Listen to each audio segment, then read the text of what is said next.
ছেলেরা শুধুই চায় যে একটা মেয়ে থাকুক এরম কেউ যে তার কথাগুলো শুনবে। ছেলেরা এক্সপেন্সিভ গিফট চায় না, সুন্দর সুন্দর দামি দামি উপহার চায় না, কোথাও ঘুরতে নিয়ে চলো, এখানে চলো সেখানে চলো, এগুলো ছেলেরা একদমই চায় না। ছেলেরা কখনো না এক্সপ্রেসিভ না, ওরা ভীষণই চাপা স্বভাবে। বন্ধু দ্বারা ওরা কষ্ট পায়, ভালোবাসার মানুষ দ্বারা ওরা কষ্ট পায়, বাবা মা দ্বারাও কোথাও না কোথাও ওরা অনেকভাবে কষ্ট পায়। ছেলেরা শুধুই চায় মানসিক শান্তি আর তাদের মানসিক শান্তি দেওয়ার মতো একজন মানুষ। ছেলেরা শুধুই চায় যে একটা মেয়ে থাকুক এরম কেউ যে তার কথাগুলো শুনবে আর তার হাতটা শক্ত করে ধরে থাকলেই চলবে। ছেলেরা এক্সপেন্সিভ গিফট চায় না, সুন্দর সুন্দর দামি দামি উপহার চায় না, কোথাও ঘুরতে নিয়ে চলো, এখানে চলো সেখানে চলো, এগুলো ছেলেরা একদমই চায় না। ছেলেরা যেটা চায় সেটা শুধুই মানসিক শান্তি। ছেলেরা সবসময় এরম একজন মেয়েকে চায় যে মেয়েটার সাথে পাশে বসে থেকে তার হাতটা শক্ত করে ধরে বলুক আমি ছিলাম, আমি আছি, আমি রয়ে যাব।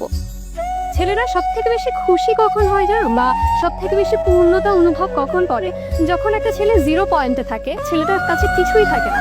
ওই মোমেন্টে যদি কোনো মেয়ে ওই ছেলেটার হাত ধরে বলে আমি ছিলাম, আমি আছি, আমি রব, তুমি শুধু এগিয়ে যাও, ছেলেরা দুনিয়ার যাকেই ঠকিয়ে থাকুক না কেন ওই মেয়েটাকে কখনো ঠকায় না। অ্যান্ড দিন শেষে পরিপূর্ণতা বিয়ের মাধ্যমে দিয়ে থাকে তারা, কারণ ছেলেরা শুধুই চাই মানসিক শান্তি আর তাদের মানসিক শান্তি দেওয়ার মতো একজন মানুষ। তারা যদি এটা পেয়ে যায় তাদের জীবনে আর কিছুই লাগে না, তারা সবকিছু ত্যাগ করতে রাজি ওই ভালোবাসার মানুষের জন্য, বা ওই ভালোবাসার মানুষকে আগলে রাখার জন্য, সাথে রাখার জন্য।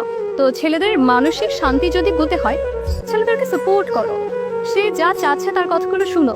যদি কথাগুলো বা তার নেওয়া স্টেপগুলো তোমার মনে হয় ছেলেটার জন্য ভালো হবে না বা তোমার ভালোবাসার মানুষের জন্য ভালো হবে না, বোঝাও, কিন্তু জোর করো না। ছেলেদের উপর কিছু চাপিয়ে দিতে হয় না। ছেলেদেরকে যদি আমরা একটু ভালোবেসে বুঝিয়ে থাকি, একটু আগলে বুঝিয়ে থাকি, ওনারা রাজি হয়ে যায়। ওদেরকে না চাপিয়ে দিতে হয় না, এটা করো, এটা করতেই হবে, এটা করো, এটা করতেই হবে। ঠিক আছে, যদি তুমি বলো এটা করো না প্লিজ, মনে হয় এটা আমাদের জন্য ভালো হবে, আমাদের সম্পর্কের জন্য ভালো হবে, ওরা রাজি হয়ে যায় ইমিডিয়েট। তো ছেলেরা ছেলেদের মতো করে ভালো